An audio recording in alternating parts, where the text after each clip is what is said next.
the Trump organization removed its indicted CFO, Alan Weisselberg, as an officer at some of the company's subsidiaries. Weisselberg was indicted for an alleged 15-year off-the-books tax scheme and pleaded not guilty. It's a sign that Trump is trying to distance himself from Weisselberg, the only non-family member to help run the company during Trump's 4 years in office.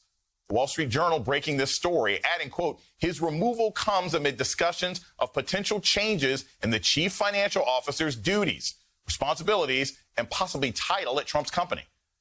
Mr. Weisselberg is expected to remain at the company, and so far we believe he has remained silent. But prosecutors are reportedly working hard to flip Weisselberg, who faces up to 15 years in jail.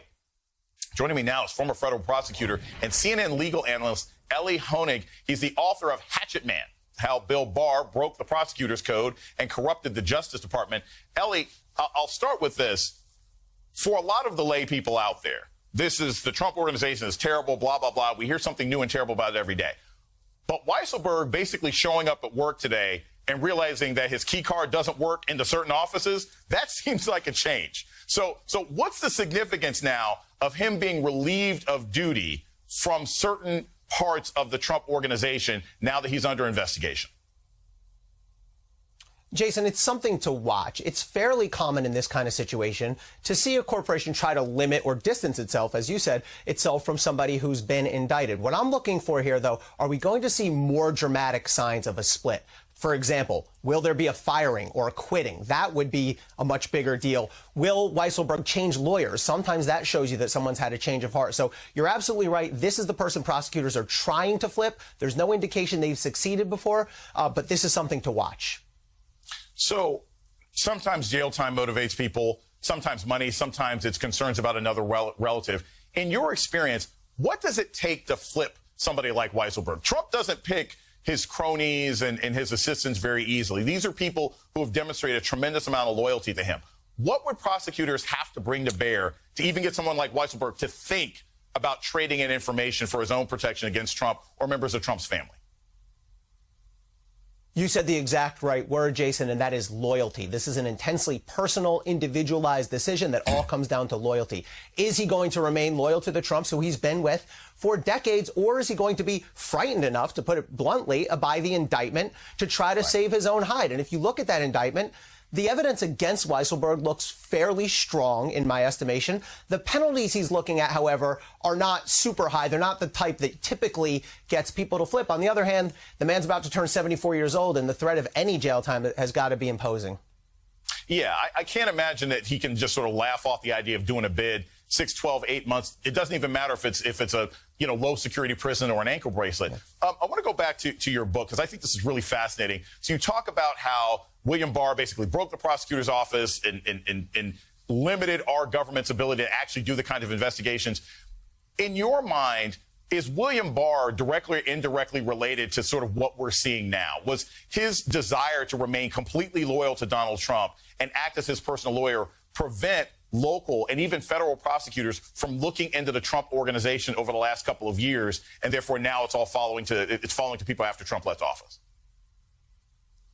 I do, Jason. I think that Bill Barr, and I make the argument in the book, that during the Trump administration, Bill Barr was one of the president's most powerful, most loyal defenders, and that he lied to the public and to Congress many times over to protect Donald Trump, starting with the Mueller report and moving on from there. But also, I think you make a great point, and I argue in the book that the effect of this continues with us today, this revisionist history, this covering up for Trump at all costs. And the perfect example, really, is January 6th, because Bill Barr did turn after the election and say there's no evidence of election fraud, and he's trying to remind us of that during his current image rehab tour. However, as I point out in the book, Bill Barr spent about 6 months leading up to the election as one of the leading proponents of this election fraud lie, fanning those flames. So, look, he is partially responsible for what went down on January 6th, and I'm not buying this revisionist history from Bill Barr or other Trump enablers.